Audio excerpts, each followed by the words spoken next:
Então, esse vídeo ele é da série Leituras da Academia Atlântico.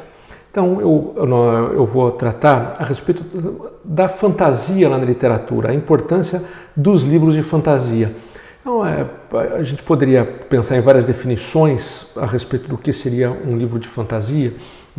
Aí eu diria para vocês que vamos um pouco partir de uma que seja bastante ampla, né? São livros em que se cria um mundo diferente daquele em que nós estamos, em maior ou menor grau, né? Ou, vamos dizer assim, uma época, muitas vezes um país distinto daquele em que nós vivemos, e que nele há regras diferentes daquelas que normalmente vão viger na nossa realidade. E frequentemente essas regras são relacionadas a poderes, né, que são superiores ao próprio ser humano. Então, típico das obras de fantasia, por exemplo, é a magia. Magia que pode ser boa, pode ser ruim, de acordo com a finalidade, o que ela faz. Algumas pessoas teriam acesso a essa espécie de poderes e os trazem, né, para dentro da ação, modificando, né, claro, a conduta das distintas personagens, o enredo, né?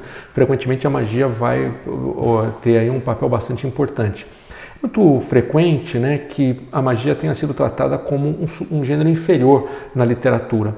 Embora, de certo modo, a gente vê que isso daí é um erro, né? A gente pode falar, não é exatamente uma literatura fantástica, mas poemas assim fundamentais, né, da nossa cultura, como a Ilíada, como a Odisseia, elas colocam da magia dos deuses. Os deuses, eles entram no mundo dos seres humanos e influenciam as suas ações, né? E há seres humanos que vão ser protegidos e outros que vão ser castigados por aqueles deuses, frequentemente sem haver uma razão moral, né, para esse prêmio ou para esse castigo.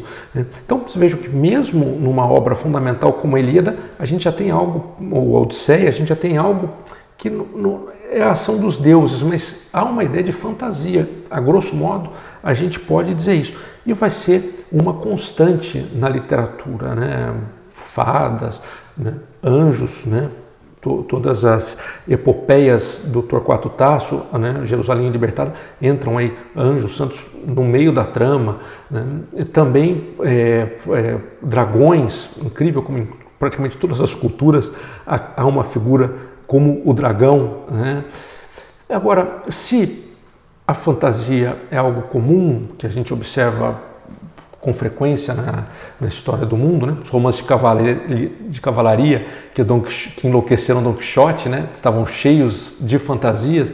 É verdade que nas últimas décadas houve, assim, vamos dizer assim, um grande movimento, né, de boas obras feitas dessa maneira, né, com uma realidade diferente da nossa. Mas vejam, algumas regras que a fantasia tem que seguir para que ela não se torne inverossímil, banal, fraca. E essas boas obras conseguiram seguir essas regras e de fato fizeram arte a partir de contos, de novelas ou de romances longos que são do gênero fantástico.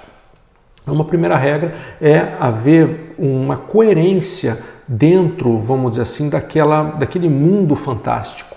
Não se pode, do nada, aparecer um poder que não estava previsto, sem nenhuma justificativa. Ou alguém que se comportava de uma determinada maneira, de repente muda totalmente, né, e segue outro caminho. Não, dentro, vamos dizer assim, de regras diferentes das que são as que regem o nosso mundo, deve haver coerência.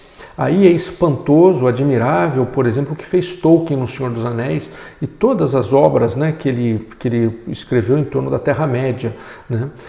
Essas obras, ele foi minucioso no detalhe, inclusive que lado que deveria estar a sombra de um determinado personagem naquele local, naquela época do ano, né, em uma determinada cena. Impressionante. Ele pensou em línguas para as várias raças, para as várias espécies que povoam a sua narrativa, e os personagens todos vivem dentro de uma imensa coerência.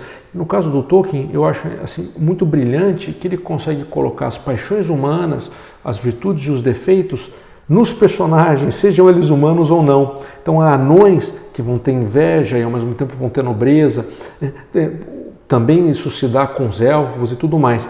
Uma crítica que a gente poderia fazer ao Tolkien, quem sou eu, mas aqui eu ouso fazer, algumas raças, alguns grupos ele colocou sempre maus, ele não tirou uma certa complexidade que poderia ver neles. Os orcs são um exemplo. Mas tirando isso, a gente vê uma riqueza enorme, né? Eu acredito, na minha opinião, né, o Tolkien é o maior escritor de fantasia. Também um outro autor inferior, e até um dia eu vou comentar das divergências que ele tem em relação ao Tolkien, mas que escreveu ótimos livros fantásticos, né, principalmente, eu acredito, as Crônicas de Nárnia, é o C.S. Lewis, né, um professor de linguística inglês, né, que foi muito importante. Também segue essas regras de um mundo diferente, mas com a sua coerência. E também com as paixões humanas colocadas ali. Nos dias de hoje, eu não li a saga, então só um dia peguei, folhei assim, algumas páginas, né, tá fazendo muito sucesso, né, essas crônicas de fogo e gelo, né, essa Guerra dos Tronos. Assim, o que eu li e ouvi também da narrativa me pareceu assim, anos-luz inferior, né, ao Tolkien e tudo mais. É um livro um tanto mal escrito, né? Tolkien é um excelente professor de literatura, né, de linguística, e que soube fazer romances bem escritos, enquanto que o autor da Guerra dos Tronos é um escritor menor. Agora, você veja que ele fez aí todo um mundo e que está fazendo com que as pessoas de fato fiquem muito espantadas. Não sei se ele tem essa coerência. Do lado humano, duvido que ele tenha a profundidade de um Tolkien, né, para poder tratar das paixões, né, e das qualidades e defeitos do ser humano. Mas a fantasia é um campo bom da literatura, né, que vale a pena estudar, e eu vou voltar a esse tema outras vezes.